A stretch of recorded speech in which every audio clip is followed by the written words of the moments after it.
வணக்கம். நியூஸ் 7 தமிழின் 8 மணி செய்திகளுக்காக உங்களை வரவேற்பது மாலதி.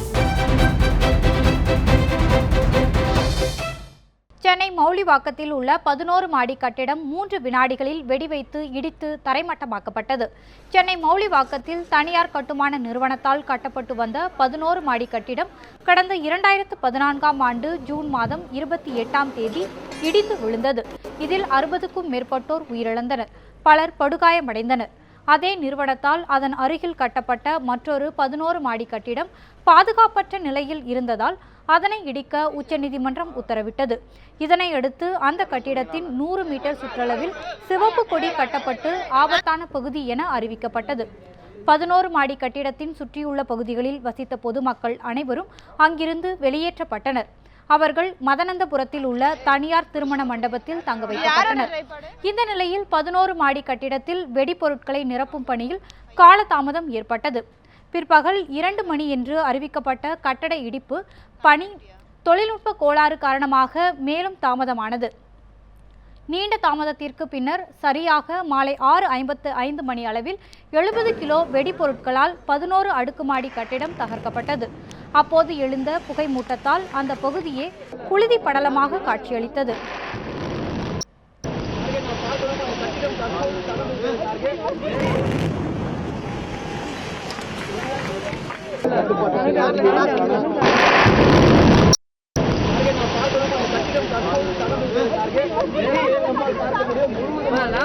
கட்டிடம் தகர்க்கப்பட்டு முழுவதுமாக புகை மண்டலமாக காட்சியளிக்கிறார்கள். நேரலையில் நாம் 3 மணி நேரமாக ஒளிபரப்பு கொண்டிருக்கிறோம். மௌலிவாக்கத்தில் 11 மாடி கட்டடம் வெடிவைத்து தகர்க்கப்பட்டதை ஏராளமான மக்கள் நேரில் பார்த்தனர். சீட்டு கட்டுப்போல் கட்டடம் இடிந்து விழுந்த காட்சியை பார்த்து பொதுமக்கள் கரவொலி எழுப்பி மகிழ்ச்சி ஆரவாரம் தெரிவித்தனர்.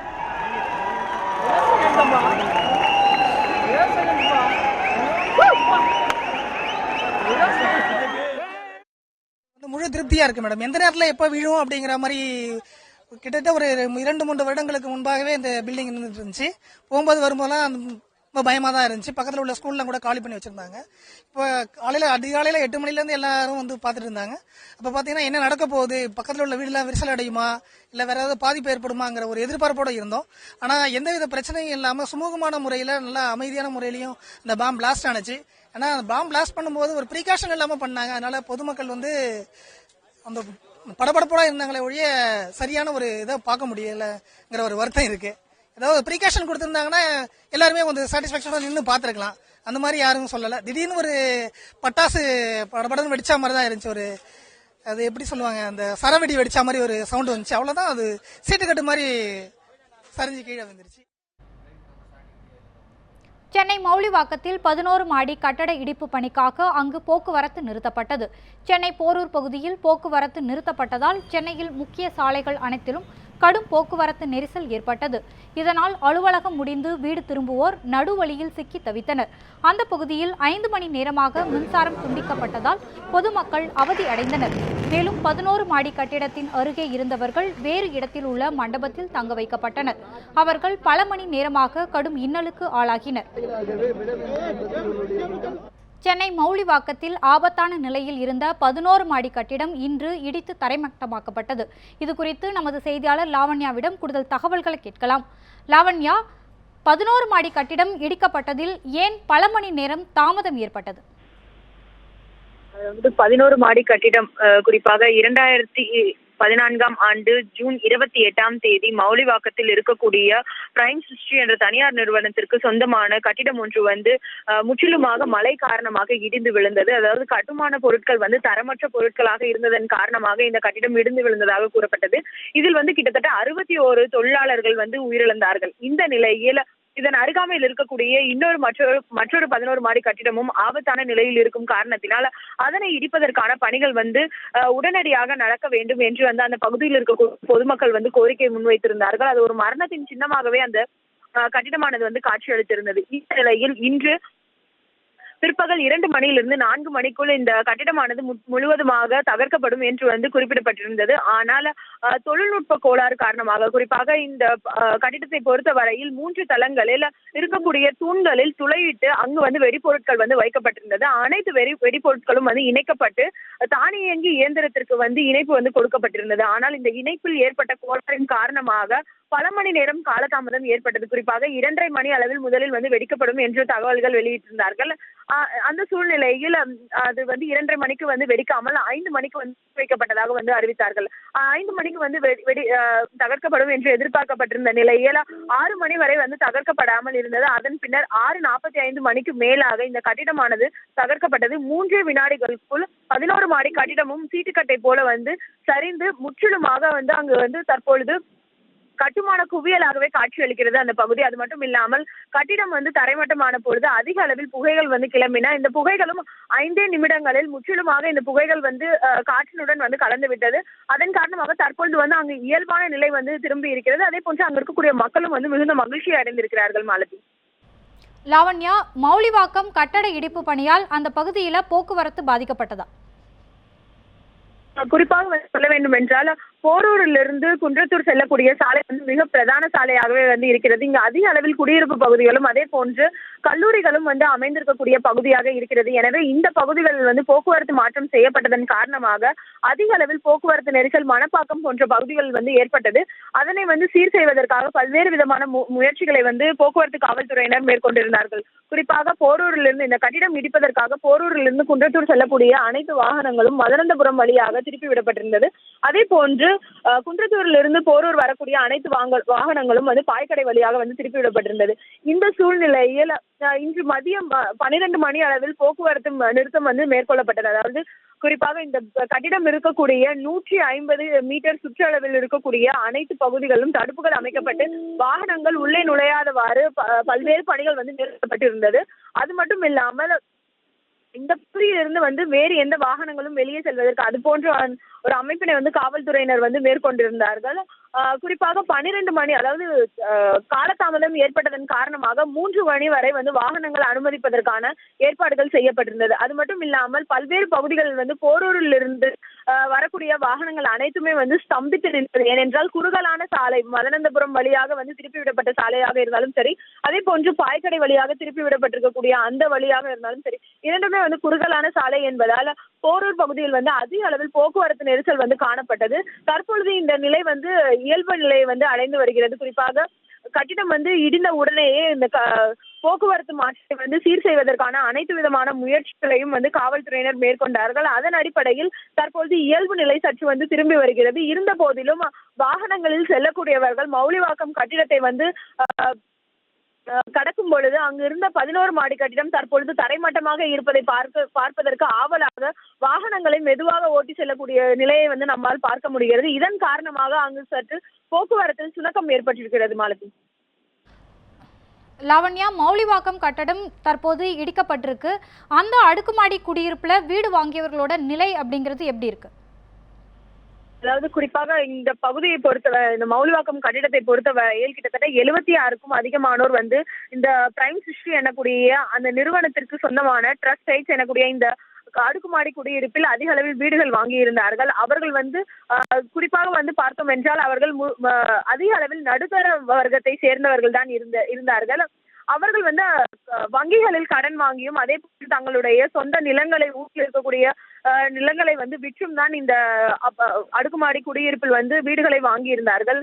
இந்த நிலையில் தங்களுக்கு வந்து வீடும் கிடைக்கவில்லை, அவர்களுக்கான உரிய இழப்பீட்டை அந்த உரிமையாளர் வழங்கவில்லை என்ற ஒரு குற்றச்சாட்டை வந்து அவர்கள் முன்வைத்திருக்கிறார்கள். இதற்கான வழக்கு வந்து நீதிமன்றத்தில் வந்து தற்பொழுது விசாரணையில் வந்து இருக்கிறது. அது மட்டும் இல்லாமல் அவர்களுக்கு வந்து அவர்கள் வங்கிகளில் கடன் வாங்கி இருக்கக்கூடிய காரணத்தினால் அந்த மாத வட்டியையும் அவர்கள் வந்து கட்டி வருகிறார்கள் என்று வந்து குறிப்பிட்டிருக்கிறார்கள். இதன் காரணமாக தாங்கள் வந்து மிகுந்த அளவில் பொருளாதார நெருக்கடியை வந்து சந்தித்திருக்கக்கூடிய ஒரு சூழலை வந்து அவர்கள் ஏற்படுத்தி இருக்கப்பட்டிருக்கிறது. இவர்களுக்கான உரிய இழப்பீட்டை இந்த நிறுவனம் வழங்க வேண்டும், அல்லது இந்த நிதி வந்து வங்கிதாரர்கள் வந்து பெற்றுக்கொண்டு அதற்கான பணிகளை மேற்கொள்ள வேண்டும் என்ற ஒரு கருத்தை தான் அவர்கள் முன்வைக்கிறார்கள். ஏனென்றால் அவர்கள் எதற்காக முதலீடு செய்தார்களோ அந்த வீடு தற்பொழுது வரை அவர்களுக்கு கிடைக்கவில்லை என்ற ஒரு நிலை இருக்கிறது. எனவே அவர்களுடைய நிலையை கருத்தில் கொண்டு அரசு உரிய நடவடிக்கை எடுக்க வேண்டும். அரசு தங்களுக்கான இழப்பீடை அந்த பிரைம் சிருஷ்டி நிறுவனத்திடமிருந்து பெற்றுத்தர வேண்டும் என்ற கோரிக்கையை தான் அவர்கள் முன்வைத்திருக்கிறார்கள். மாலதி, மௌலிவாக்கத்தில் 11 மாடி கட்டிடம் வெடி வைத்து இடித்து தரைமட்டமாக்கப்பட்டது. அது தொடர்பான உங்களுடைய கூடுதல் தகவல்களுக்கு நன்றி லாவண்யா. மௌலிவாக்கத்தில் 11 மாடி கட்டிடம் வெடி வைத்து இடித்து தரைமட்டமாக்கப்பட்டுள்ளது. இந்த கட்டிடத்தின் நேற்றைய மற்றும் இன்றைய காட்சிகளை தற்போது பார்க்கலாம்.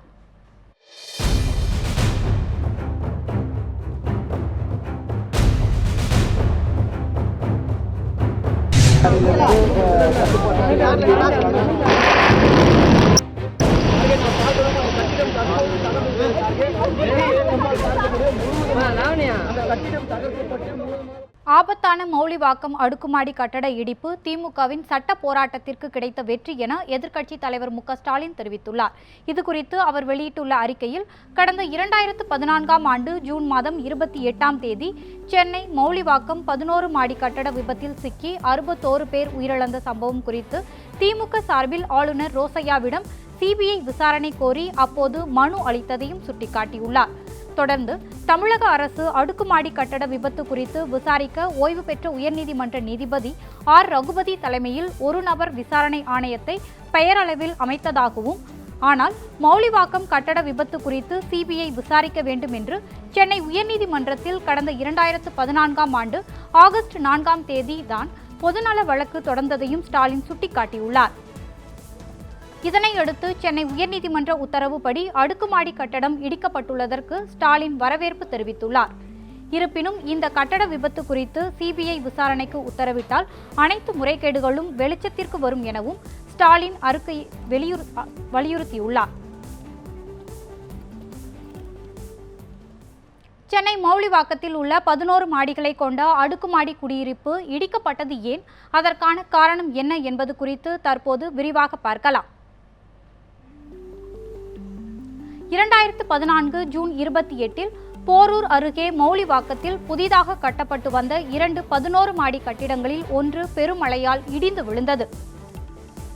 இந்த விபத்தில் தமிழகம், ஆந்திரா, ஒடிசாவை சேர்ந்த 61 கட்டட தொழிலாளிகள் பரிதாபமாக பலியாகினர். தேசிய பேரிடர் மீட்புக் குழுவினர், தீயணைப்புத் துறையினர் 27 பேரை இடிபாடுகளில் இருந்து உயிருடன் மீட்டனர். 2014 ஜூலை 3இல் பணத்தை திருப்பி அளிப்பதாக கட்டட உரிமையாளரான மதுரை பிரைம் சிருஷ்டியின் மனோகரன் வீடு வாங்கியவர்களுக்கு மின்னஞ்சல் அனுப்பினார். 2014 ஜூலை 7இல் விபத்து பற்றி விசாரிக்க முன்னாள் நீதிபதி ரகுபதி தலைமையில் ஒரு நபர் விசாரணை கமிஷன் அமைக்க உத்தரவிட்டது. உயிரிழந்த தமிழக தொழிலாளர் குடும்பங்களுக்கு தலா ரூபாய் 7 லட்சமும், வெளி மாநிலத்தவருக்கு தலா ரூபாய் 2 லட்சமும் வழங்க அரசு உத்தரவிட்டது. 2014 ஜூலை 9இல் மௌலிவாக்கம் கட்டட விபத்து தொடர்பான வழக்கில் 8 பேர் கைது செய்யப்பட்டனர். 2014 ஜூலை 12இல் சிபிஐ விசாரணை கோரி திமுக சார்பில் ஆளுநரிடம் மனுவும் சென்னை உயர்நீதிமன்றத்தில் பொதுநல வழக்கும் தொடரப்பட்டது. 2014 ஜூலை 21இல் கட்டடத்திற்கு பணம் கொடுத்து பாதிக்கப்பட்டவர்கள் பணத்தை மீட்டு தருமாறு அரசிடம் முறையிட்டனர். 2014 ஆகஸ்ட் 25இல் நீதிபதி ரகுபதி தனிநபர் விசாரணை கமிஷன் முடிந்து 225 பக்கங்கள் கொண்ட அறிக்கை சட்டசபையில் தாக்கல் செய்யப்பட்டது. 2015 ஆகஸ்ட் 29இல் கட்டடம் இடிந்து விழுந்ததற்கு நிறுவனமே காரணம் என்று உயர்நீதிமன்றத்தில் தமிழக அரசு அறிக்கை தாக்கல் செய்தது. இடிந்த கட்டடத்தின் அருகில் உள்ள மற்றொரு கட்டிடமும் இடிந்து விழும் ஆபத்து இருப்பதால் அதனை இடிக்க கோரிக்கை எழுந்தது. 2015 அக்டோபர் 19இல் ஆய்வின் அடிப்படையில் அதை இடிக்க காஞ்சிபுரம் ஆட்சியர் பிறப்பித்த உத்தரவை எதிர்த்து உயர்நீதிமன்றத்தில் வழக்கு தொடுக்கப்பட்டது.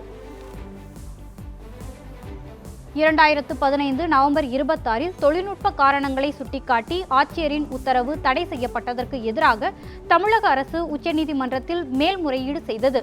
2016 மார்ச் 18இல் தமிழக அரசின் கோரிக்கையை ஏற்ற உச்சநீதிமன்றம் குழு ஒன்றை அமைத்து கட்டடம் குறித்து ஆய்வறிக்கை தர உத்தரவிட்டது. 2016 மே 12 கட்டடத்தை ஆய்வு செய்த 4 குழு தரமில்லாமல் கட்டப்பட்டுள்ளதாக கூறி கட்டடத்தை இடிக்க பரிந்துரை செய்தது. உச்சநீதிமன்றம் உத்தரவின் பேரில் காஞ்சிபுரம் ஆட்சியர் CMDAவிடம் கட்டடத்தை இடிக்கும் பொறுப்பை ஒப்படைத்தார். இந்த நிலையில் மௌலிவாக்கத்தில் 11 மாடி கட்டிடம் இன்று தகர்க்கப்பட்டது.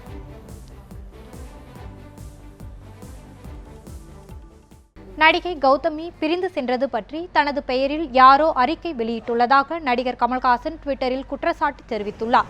நடிகர் கமல்ஹாசனுடன் நடிகை கௌதமி பிரிவு தொடர்பாக கமல் பெயரில் அறிக்கை வெளியிடப்பட்டிருந்தது. இந்த நிலையில் தனது பெயரில் யாரோ அறிக்கை விட்டு விளையாடுவது விவேகமற்றது என நடிகர் கமல்ஹாசன் தனது ட்விட்டர் பதிவில் குற்றம் சாட்டியுள்ளார். இந்த தருணத்தில் தனது பெயரில் யாரோ அறிக்கை விடுவது அநாகரிகமான செயல் என்றும் கமல் கருத்து தெரிவித்துள்ளார். நடிகை கௌதமியுடன் பிரிவு தொடர்பாக தற்போது அறிக்கை ஏதும் வெளியிடப் போவதில்லை எனவும் நடிகர் கமல்ஹாசன் குறிப்பிட்டுள்ளார்.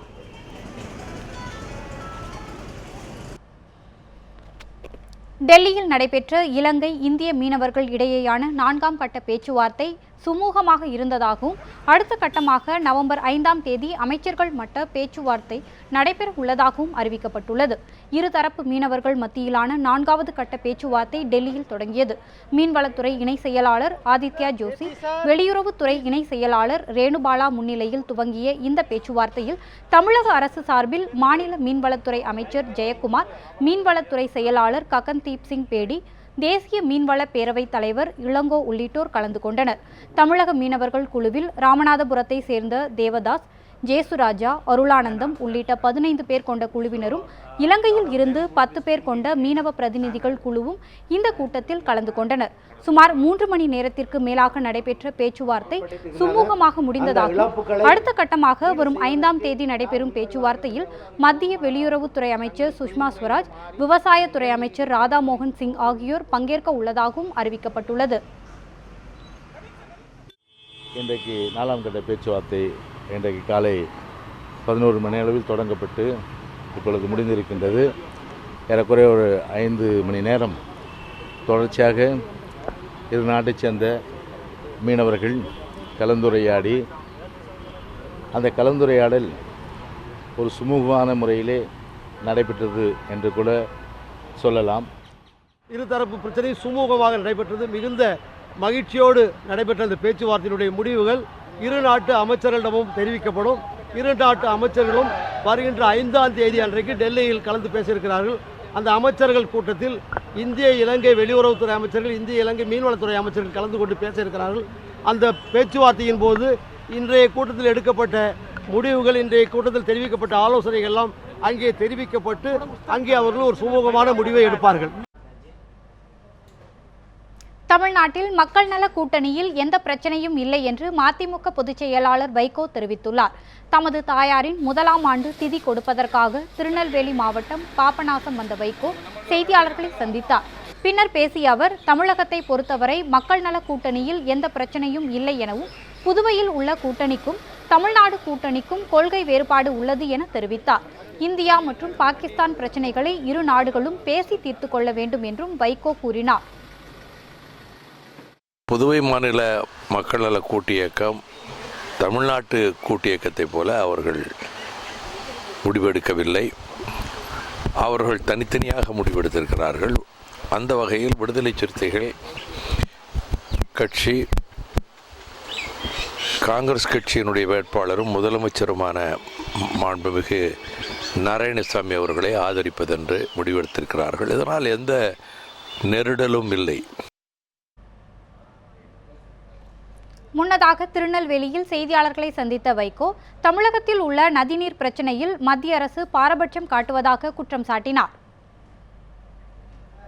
காவிரி விவகாரம் தொடர்பாக வரும் நாடாளுமன்ற கூட்டத்தொடரில் தமிழகத்தின் அனைத்து எம்பிக்களும் ஒன்றிணைந்து குரல் எழுப்ப வேண்டும் என மாநிலங்களவை திமுக உறுப்பினர் கனிமொழி அழைப்பு விடுத்துள்ளார். சென்னை கோபாலபுரத்தில் செய்தியாளர்களிடம் பேசிய அவர் இதனை தெரிவித்தார். காவேரி பிரச்சனையை பற்றி நிச்சயமாக திராவிட முன்னேற்ற கழகம் எழுப்பும். நிச்சயமாக அதை பற்றி பேசணும் அப்படின்னு கோரிக்கை வைப்போம். அனைத்து மற்ற கட்சிகளை சேர்ந்த எம்பிக்களும் இது போன்ற அதாவது தமிழ்நாட்டில் இருக்கக்கூடிய அத்தனை எம்பிக்களும் இதுக்கு இணைந்து ஒன்றாக குரல் கொடுத்தால் நல்லா இருக்கும். ஆனால் நிச்சயமாக அவங்க வராங்களோ இல்லையோ, நிச்சயமாக திராவிட முன்னேற்ற கழகம் இதை பற்றி அங்கே இந்த பிரச்சனையை எழுப்புவோம். தஞ்சாவூர் தொகுதியின் பாஜக வேட்பாளர் ராமலிங்கம் வேட்புமனுவை தாக்கல் செய்தார். தஞ்சை தொகுதியில் போட்டியிடும் பாஜக வேட்பாளர் ராமலிங்கம் அக்கட்சியின் மாநில செயலாளர் கருப்பு முருங்கானந்தம் உள்ளிட்ட நிர்வாகிகளோடு சென்று தேர்தல் நடத்தும் அலுவலர் சுரேஷிடம் தனது வேட்புமனுவை வழங்கினார். பின்னர் செய்தியாளர்களிடம் பேசிய அவர், தேர்தல் ஆணையம் என்ன நோக்கத்திற்காக கடந்த முறை தேர்தலை ரத்து செய்ததோ அந்த நோக்கத்தை நிறைவேற்றவில்லை என விமர்சித்தார். மேலும் தற்போதைய தேர்தலை முறையாக நடத்த வேண்டும் என்றும் அவர் வேண்டுகோள் வைத்தார். தஞ்சாவூரில் சட்டமன்ற தேர்தல் மீண்டும் வந்திருக்கின்றது. சென்ற முறை சட்டமன்ற தேர்தல் ஒத்திவைக்கப்பட்டதற்கு என்ன காரணங்கள் தேர்தல் கமிஷனால் சொல்லப்பட்டதோ அந்த காரணங்கள் எதுவுமே நிறைவேற்றப்படவில்லை. இதேபோல் மதுரை திருப்பரங்குன்றம் சட்டமன்ற தொகுதி இடைத்தேர்தலில் போட்டியிடும் பாஜக வேட்பாளர் ஸ்ரீனிவாசன் தேர்தல் அலுவலர் ஜீவாவிடம் மனு தாக்கல் செய்தார். வேட்புமனு தாக்கலின் போது தமிழக பாஜக தலைவர் தமிழிசை சவுந்தரராஜன் மற்றும் கூட்டணி கட்சி தலைவர்களான தேவநாதன், PT அரசகுமார் ஆகியோரும் உடனிருந்தனர். தொடர்ந்து செய்தியாளர்களிடம் பேசிய தமிழிசை சவுந்தரராஜன், மக்களுக்கு சேவை செய்ய வேண்டும் என்கிற பேராசையை தவிர பாஜகவிற்கு வேறு எதுவும் இல்லை என கூறினார். அதாவது நான் தேர்தல் களத்துல நின்று இதை சொல்றேன்.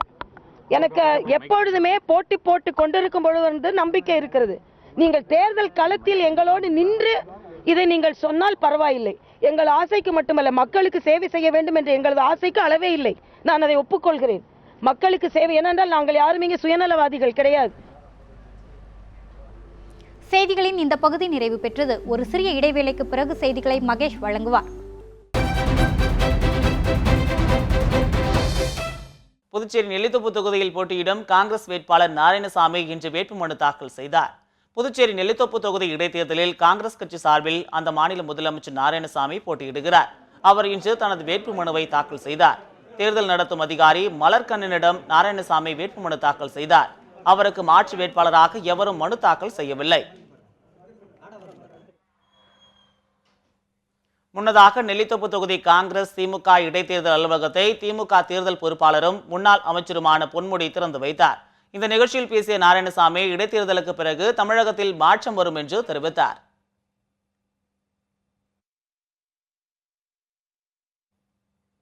நெல்லித்தோப்பு தொகுதி இடைத்தேர்தலில் அதிமுக வேட்பாளர் ஓம் சக்தி சேகருக்கு புதுச்சேரி மாநில பாரதிய ஜனதா கட்சி ஆதரவு தெரிவித்துள்ளது. புதுச்சேரி நெல்லித்தோப்பு இடைத்தேர்தல் வரும் 19ஆம் தேதி நடைபெறுகிறது. இதில் காங்கிரஸ் சார்பில் முதல்வர் நாராயணசாமியும் அதிமுக சார்பில் ஓம் சக்தி சேகரும் போட்டியிடுகின்றனர். காங்கிரஸ் கட்சிக்கு ஆதரவாக திமுக, விடுதலை சிறுத்தைகள் கட்சி, முஸ்லீம் லீக் உள்பட பல்வேறு கட்சிகள் ஆதரவு தெரிவித்துள்ளன. இதனிடையே அதிமுகவுக்கு ஆதரவு அளிப்பதாக முன்னாள் முதலமைச்சரும் NR காங்கிரஸ் தலைவருமான ரெங்கசாமி அறிவித்தார்.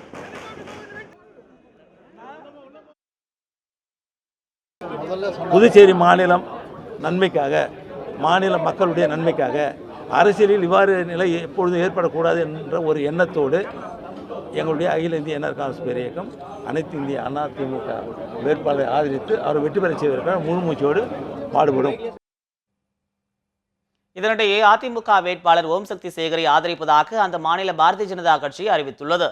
இது தொடர்பாக செய்தியாளர்களிடம் பேசிய பாரதிய ஜனதா பொதுச் செயலாளர்கள் தங்க விக்ரமன் மற்றும் ரவிச்சந்திரன் ஆகியோர் காங்கிரஸ் வேட்பாளர் நாராயணசாமியை தோற்கடிக்கவே அதிமுகவுக்கு ஆதரவு தெரிவித்துள்ளதாக கூறினர். இந்த முயற்சியில் என் ரங்கசாமி அவர்கள் காலையிலே அவருடைய கட்சியினுடைய நிலைப்பாடு நாராயணசாமியை தோற்கடிக்க வேண்டும் என்பதற்காக அகில இந்திய அண்ணா திராவிட முன்னேற்றக் கழக வேட்பாளர் ஓம் சக்தி சேகர் அவர்களை ஆதரிப்பது என்று முடிவெடுத்திருக்கிறார்கள். பாரதிய ஜனதா கட்சியும் இந்த மாநிலத்திலே கூட்டணியினுடைய பிரதான கட்சி என்ற முறையில் NR காங்கிரஸோடு இணைந்து நிபந்தனையற்ற ஆதரவை கொடுப்பதோடு அவர்களுக்கு தேர்தல் பணியாற்றவும் தயாராக இருக்கிறது. பாரதிய ஜனதா கட்சியுடன் இணைந்து போட்டியிட உள்ளதாக NR காங்கிரஸ் நேற்று அறிவித்திருந்தது. ஆனால் இன்று அதிமுகவுக்கு NR காங்கிரஸ் ஆதரவு தெரிவித்ததை அடுத்து பாரதிய ஜனதா இந்த முடிவை எடுத்துள்ளதாக கூறப்படுகிறது. புதுச்சேரியில் அதிமுகவுக்கு என்ஆர் காங்கிரஸ் ஆதரவு அளிக்க உள்ளதாக தெரிவிக்கப்பட்டுள்ளது. இதுகுறித்து நெல்லித்தோப்பு அதிமுக வேட்பாளர் ஓம் சக்தி சேகருடன் நமது செய்தியாளர் விவேக் நடத்திய கலந்துரையாடலை இப்போது பார்க்கலாம். புதுச்சேரியோட பிரதான என்ஆர் காங்கிரஸ் தற்போது அதிமுகவுக்கு ஆதரவு அப்படின்னு சொல்லிட்டு தங்களுடைய ஆதரவை தெரிவிச்சிருக்கு. இது குறித்து அதிமுக வேட்பாளர் திரு ஓம் சக்தி சேகர் நம்முடைய இருக்க அவரிடம் இது குறித்து கேட்போம். ஐயா வணக்கம். அதாவது என்ன நிலைப்பாடுன்னு தெரிவிக்காத இருந்த என்ஆர் காங்கிரஸ் இன்னைக்கு திடீர்னு அதிமுகவுக்கு ஆதரவு அப்படின்னு தெரிவிச்சிருக்கு. அதை பற்றி உங்களோட கருத்து சொல்லுங்கள். புதுச்சேரி மாநிலத்திற்கு ஒரு நல்ல அரசியல் மாற்றத்தை தர வேண்டும், ஒரு நல்ல அரசை தர வேண்டும் என்பதற்காக அது அனைத்து இந்திய அண்ணா திராவிட முன்னேற்ற கழகத்தை சார்ந்தவர்களோடு தான் கொடுக்க முடியும் என்ற ஒரு முடிவோடு இன்றைய தினம் என்ஆர் அவர்கள் எங்களுக்கு ஆதரவு அளித்திருக்கின்றார்கள். அந்த ஆதரவு மூலமாக கண்டிப்பாக நாங்கள் வெற்றி பெறுவது உறுதியாகிவிட்டது. அப்போ அதாவது முதல்வர் நாராயணசாமி அதிமுக வேட்பாளர் ஓம் சக்தி சேகர் நேரடி போட்டி இருக்குது. இதை நீங்கள் எப்படி பார்க்குறீங்க? இந்த ஆதரவும் இதுக்கு எப்படி உதவும் நீங்கள் எதிர்பார்க்குறீங்க? திரு நாராயணசாமி அவர்கள் அனைத்து விதத்திலையும் பலமாக கொண்டு பணபலம், படைபலம், அரசியல் பலம், அரசாங்க பலம், காவல்துறை பலம் இவைகளை அனைத்தும் ஒன்று இணைந்து அவர் தேர்தலில் போட்டியிடுகின்றார். நாங்கள் புரட்சித் தலைவர் அம்மாவுடைய ஆசீர்வாதத்தோடும் மக்களுடைய சக்தியோடும் நாங்கள் இந்த தேர்தலில் போட்டியிடுகிறோம். மக்கள் சக்தி என்று வெல்லும் என்பதற்கு எங்களுக்கு நம்பிக்கை உண்டு. எப்போ முதல்வர் நாராயணசாமியோட நீங்கள் நேரடி போட்டி, இதில் மக்கள் எந்த அளவுக்கு உங்களுக்கு ஆதரவு கொடுப்பாங்க, எந்த வாக்கு வித்தியாசத்தில் வெற்றி பெறுங்க அப்படின்னு நம்பிக்கை இருக்கு? இப்பொழுது மக்கள் எதிர்பார்ப்பது தர்மம் வெல்ல வேண்டுமா, அதர்மம் வெல்ல வேண்டுமா என்று முடிவு செய்து வைத்திருக்கின்றார்கள். அது மௌனமாக இருக்கின்றது. அந்த மௌனம் என்பது தர்மத்திற்கே வெற்றி என்பதை உறுதியாக கூறுகின்றார்கள். நன்றி. அதாவது தற்போது அதிமுக வேட்பாளர் திரு ஓம் சக்தி சேகர் அவர்கள் நம்மிடையே என்ஆர் காங்கிரஸ் ஆதரவு அளித்தது குறித்து நம்மிடையே தெரிவித்தார். ஒளிப்பதிவாளர் ராஜ்குமாருடன் விவேக் விஜய், நியூஸ் ஆன் தமிழ், புதுச்சேரி. தமிழகத்தின் கடலோர மாவட்டங்களில் இடியுடன் கூடிய மழை பெய்ய வாய்ப்பிருப்பதாக வானிலை ஆய்வு மையம் தெரிவித்துள்ளது. சென்னை நுங்கம்பாக்கத்தில் செய்தியாளர்களிடம் பேசிய வானிலை ஆய்வு மைய இயக்குநர் பாலச்சந்திரன், அந்தமான் கடற்பகுதியில் நிலை கொண்டிருந்த குறைந்த காற்றழுத்த தாழ்வு பகுதி இன்று காலை வலுப்பெற்று மத்திய கிழக்கு வங்கக்கடல் பகுதியில் நிலை கொண்டுள்ளதாக தெரிவித்தார். அது காற்றழுத்த தாழ்வு மண்டலமாக வலுப்பெற்று வடமேற்கு திசையில் நகர்ந்து மத்திய மேற்கு வங்கக்கடல் பகுதியை நோக்கி நகரக்கூடும் என தெரிவித்தார். இதன் காரணமாக அடுத்த 24 மணி நேரத்தில் தமிழகம் மற்றும் புதுச்சேரியின் கடலோர மாவட்டங்களில் அநேக இடங்களில் மழையோ அல்லது இடியுடன் கூடிய மழையோ பெய்யக்கூடும் என்று தெரிவித்தார். அடுத்த வரும் 24 மணி நேரத்தை பொறுத்தவரையில் கடலோர தமிழகம் மற்றும் புதுவையில் அநேக இடங்களில் மழை அல்லது இடியுடன் கூடிய மழை பெய்யக்கூடும். உள் மாவட்டங்களில் ஒரு சில இடங்களில் மழை பெய்யக்கூடும். சென்னையை பொறுத்தவரை சில முறை இடியுடன் கூடிய மழை பெய்யக்கூடும். விதிமுறைகளை மீறி கட்டப்பட்ட கட்டிடத்தை இடிக்க அரசாணை பிறப்பித்தும் அதை செயல்படுத்த தவறிய CMDAவுக்கு 10,000 ரூபாய் அபராதம் விதித்து சென்னை உயர்நீதிமன்றம் உத்தரவிட்டுள்ளது. சென்னை பீர்க்கன்கரணை சத்தியமூர்த்தி நகரைச் சேர்ந்தவர் ராகேஷ்குமார். அவர் அப்பகுதியில் விதிகளுக்கு மாறாக சட்டவிரோதமாக கட்டிடம் கட்டியதாக கூறி நாராயணன் என்பவர் உயர்நீதிமன்றத்தில் மனு தாக்கல் செய்திருந்தார். அக்கட்டிடத்தை இடிக்க கடந்த மே 30ஆம் தேதி அரசாணை பிறப்பிக்கப்பட்ட போதிலும் அதனை அமல்படுத்த அதிகாரிகள் எந்த நடவடிக்கையும் எடுக்கவில்லை எனவும் அவர் தனது மனுவில் குறிப்பிட்டிருந்தார். இந்த வழக்கு தலைமை நீதிபதி SK கவுல் மற்றும் மகாதேவன் அடங்கிய அமர்வு முன்பு விசாரணைக்கு வந்தது. இந்த வழக்கில் அரசு அதிகாரிகள் தங்கள் அடிப்படை பணிகள் செய்ய தவறியுள்ளதற்கு நீதிபதிகள் கண்டனம் தெரிவித்தனர். மேலும் இந்த வழக்கில் சம்பந்தப்பட்ட அதிகாரிகளின் மீது துறை ரீதியான விசாரணை நடத்தி அறிக்கை தாக்கல் செய்ய சென்னை பெருநகர வளர்ச்சி குழும உறுப்பினர் செயலருக்கு நீதிபதிகள் உத்தரவிட்டனர். மேலும் மனுதாரரை நீதிமன்றத்தை நாட வைத்ததுடன் நீதிமன்ற நேரத்தை வீணடித்துள்ள பெருநகர வளர்ச்சி குழுமத்திற்கு 10,000 ரூபாய் அபராதமும் விதித்தனர்.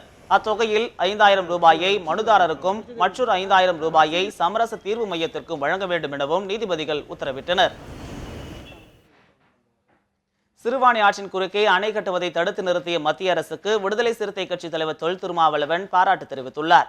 சென்னை அசோக் நகரில் செய்தியாளர்களிடம் பேசிய அவர் மேகதாது, ராசி மணல், பாலாறு உள்ளிட்ட பகுதிகளிலும் அணை கட்டுவதை தடுக்க வேண்டும் எனவும் அவர் மத்திய அரசுக்கு வேண்டுகோள் விடுத்துள்ளார்.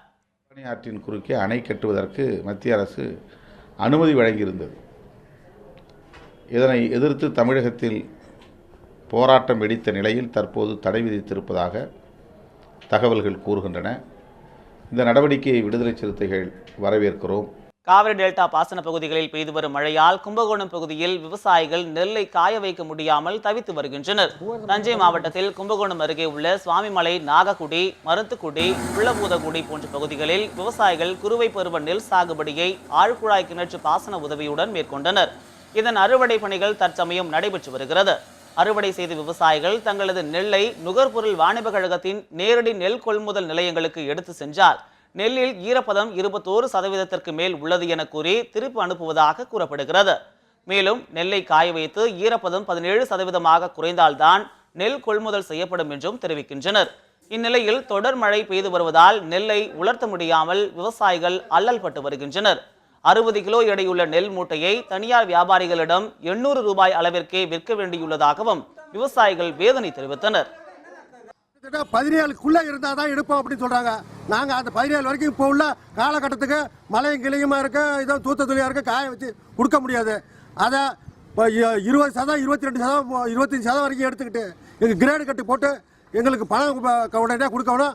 வெளியில் வாங்கின கடன்லாம் அடைக்கணும். நாங்கள் உடனடியாக அந்த நெல்லை ஈரப்பதம் எவ்வளோ இருந்தாலும் எடுத்துக்கணும் கவர்மெண்ட்.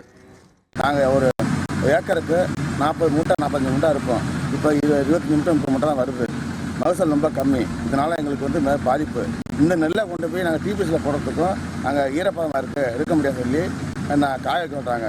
இப்போ மழை பெஞ்சு எங்களுக்கு வந்து இந்த வெயிலில் காய வைக்க முடியாமல் சூழ்நிலை நாங்கள் தவிக்கிறோம். இதனால் எங்களுக்கு பெரிய நஷ்டம் ஏற்பட்டு. சிறுவாணி ஆற்றில் அணை கட்டும் முயற்சியை கேரள அரசு நிறுத்த வேண்டும் என்ற மத்திய அரசின் உத்தரவுக்கு விவசாய சங்கத்தினர் வரவேற்பு தெரிவித்துள்ளனர். சிறுவாணி ஆற்றின் குறுக்கே அட்டப்பாடி பகுதியில் அணை கட்ட கேரள அரசு முயன்றது. இதற்கு மத்திய சுற்றுச்சூழல் அமைச்சகம் அனுமதி அளித்ததை கண்டித்து கோவை உள்ளிட்ட பல்வேறு பகுதிகளில் தொடர் போராட்டங்கள் நடைபெற்றன. இந்நிலையில் சிறுவாணி ஆற்றில் கேரள அரசு அணை கட்டும் நடவடிக்கைகளை நிறுத்த மத்திய அரசு உத்தரவிட்டுள்ளது. மத்திய அரசின் இந்த உத்தரவிற்கு விவசாய சங்கத்தினர் மற்றும் அரசியல் கட்சியினர் மகிழ்ச்சி தெரிவித்துள்ளனர். மத்திய அரசு கேரள அரசுக்கு தடை விதித்து சிறுவாணி ஆற்றில் அணை கட்டக்கூடாது என்று தடை விதித்து உத்தரவிட்டிருப்பதாக செய்திகள் வருகின்றது. இதை நாங்கள் வரவேற்கின்றோம், மகிழ்ச்சி அடைகின்றோம். இந்த அணை கட்டப்பட்டிருக்குமானால் லட்சக்கணக்கான மக்களுடைய குடிநீர் ஆதாரம் கெட்டுப்போயிருக்கும், விவசாய நிலங்களும் பால்பட்டிருக்கும். தமிழகத்தினுடைய கேரள எல்லை ஓரத்திலே சிறுவாணி உபரி நீர் ஆற்றிலே கேரள அரசு அணை கட்டுவதை தடுத்து நிறுத்துவதாக மத்திய அரசு உத்தரவிட்டு உள்ளதாக செய்தி வெளியாகியுள்ளது. இது மிகுந்த மகிழ்ச்சியை ஏற்படுத்தக்கூடிய ஒரு செய்தியாகும். சட்டசபை நிகழ்ச்சிகள் குறித்த எழுத்துப்பூர்வமான பதிவுகள் இணையதளத்தில் பதிவேற்றப்படும் என்ற சட்டசபை செயலாளரின் உத்தரவாதம் எப்போது நிறைவேற்றப்படும் என்பதை தெரிவிக்க வேண்டும் என உயர்நீதிமன்றம் உத்தரவிட்டுள்ளது. சட்டசபை நிகழ்ச்சிகளை நேரடியாக ஒளிபரப்பு செய்ய வேண்டும் என லோக் சத்தா, தேமுதிக ஆகிய கட்சிகள் உயர்நீதிமன்றத்தில் வழக்கு தொடர்ந்தன. இந்த வழக்கு விசாரணை கடந்த 2 ஆண்டுகளுக்கும் மேலாக உயர்நீதிமன்றத்தில் நடந்து வருகிறது. கடந்த விசாரணையின் போது இது தொடர்பாக சட்டசபை செயலாளர் சார்பில் பதில் மனு தாக்கல் செய்யப்பட்டது. அதில் சட்டசபை அவை குறிப்புகளை இணையதளத்தில் பதிவேற்ற நடவடிக்கை எடுக்கப்பட்டு வருவதாக தெரிவிக்கப்பட்டது. இந்நிலையில் இந்த வழக்கு இன்று மீண்டும் விசாரணைக்கு வந்தது. அப்போது சட்டசபை நிகழ்ச்சிகள் குறித்த எழுத்துப்பூர்வமான பதிவுகள் இணையதளத்தில் பதிவேற்றப்படும் என்ற சட்டசபை செயலாளரின் உத்தரவாதம் எப்போது நிறைவேற்றப்படும் என்ற தமிழக அரசின் கருத்தை தெரிவிக்க வேண்டும் என நீதிபதிகள் உத்தரவிட்டனர். பின்னர் வழக்கு விசாரணை டிசம்பர் 21ஆம் தேதிக்கு ஒத்திவைக்கப்பட்டது.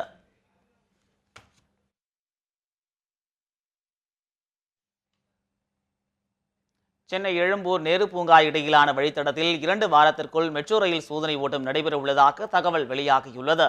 சென்னையில் சுமார் 54 கிலோமீட்டர் தூரத்திற்கு மெட்ரோ ரயில் பணிகள் நடைபெற்று வரும் நிலையில் 19 கிலோமீட்டர் தூரத்திற்கு ரயில் சேவை வழங்கப்பட்டு வருகிறது. கோயம்பேடு எழும்பூர் இடையில் சுமார் 9.5 கிலோமீட்டர் தூர சுரங்க வழித்தடத்தில் கோயம்பேடு முதல் நேரு பூங்கா வரையிலான 8 கிலோமீட்டர் தூரத்திற்கு பணிகள் நடைபெற்று வருகின்றன. அந்த வழித்தடத்தில் விரைவில் ரயில்வே பாதுகாப்பு ஆணையர் ஆய்வு மேற்கொள்ள உள்ளதாகவும் இதனைத் தொடர்ந்து சோதனை ஓட்டம் நடைபெற உள்ளதாகவும் அதிகாரிகள் தெரிவித்தனர். நேரு பூங்கா முதல் எழும்பூர் வரையிலும் மின்மயமாக்கும் பணிகள் முடிவடைந்து விட்டதாகவும் அதிகாரிகள் கூறியுள்ளனர். திருச்சியில் குடும்ப தகராறு காரணமாக ஓட விரட்டி அண்ணன் தம்பி வெட்டி படுகொலை செய்யப்பட்ட சம்பவம் பரபரப்பை ஏற்படுத்தியுள்ளது. திருச்சி கோப்பு பகுதியைச் சேர்ந்த கணேசன் என்பவரின் மகன்கள் ராஜா மற்றும் பூபதி ஆகியோர் கோப்பு பாலம் அருகே நண்பர் வடிவேலுவுடன் சென்று கொண்டிருந்தனர். அப்போது அடையாளம் தெரியாத மர்ம நபர்கள் சிலர் மூவரையும் அரிவாளால் ஓட விரட்டி சென்று வெட்டிவிட்டு தப்பியோடினர். இதில் சம்பவ இடத்திலேயே ராஜாவும் பூபதியும் உயிரிழந்தனர். நண்பர் வடிவேலு கையில் வெட்டு காயத்துடன் மருத்துவமனையில் அனுமதிக்கப்பட்டுள்ளார்.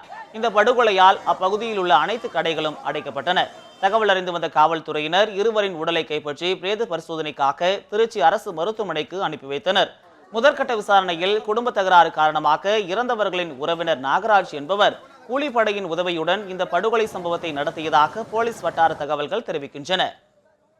ஒருத்தர் இங்கே கிடந்தாரு, ஒருத்தர் அங்கே கலக்கல கோழி கடையில் கிடந்தாராம். அடிப்பட்டவர் ஆஸ்பத்திரிக்கு போயிருக்காரு. அது எப்படி என்ன காரணம்னு எனக்கு தெரியல, எப்படி என்ன நடந்ததுன்னு சொல்ல முடியல. நீங்கள் தான் ஏன்னா இது வந்து அவங்களுக்கு என்ன மோட்டிவ் என்னாலும் தெரியாது. பட்ட பகலில் நடந்தது. இப்போ ஒரு 9:30-10 மணி போல் நடந்திருக்குது. அதான் தெரியும். காவல்துறை விசாரிச்சு கைது நடவடிக்கையின் போது மனித உரிமை ஆணையம் வகுத்துள்ள விதிகளை பின்பற்ற வேண்டும் என தமிழக காவல்துறைக்கு சென்னை உயர்நீதிமன்றம் உத்தரவு பிறப்பித்துள்ளது. கடந்த 2013ஆம் ஆண்டு ஏப்ரல் மாதம் 25ஆம் தேதி மாமல்லபுரத்தில் வன்னியர் சங்கம் சார்பில் நடத்தப்பட்ட சித்திரை திருவிழாவின் போது ஏற்பட்ட வன்முறை தொடர்பாக 134 பேர் குண்டர் சட்டம் மற்றும் தேசிய பாதுகாப்பு சட்டத்தின் கீழ் கைது செய்யப்பட்டனர். இந்த கைது நடவடிக்கையின் போது மனித உரிமை ஆணையத்தின் விதிகள் மற்றும் நடைமுறைகளை காவல்துறையினர் பின்பற்றவில்லை எனவும், எனவே கலவரம் குறித்து நீதி விசாரணை கோரியும் பாமக தலைவர் ஜி.கே. மணி சென்னை உயர்நீதிமன்றத்தில் வழக்கு தொடர்ந்திருந்தார்.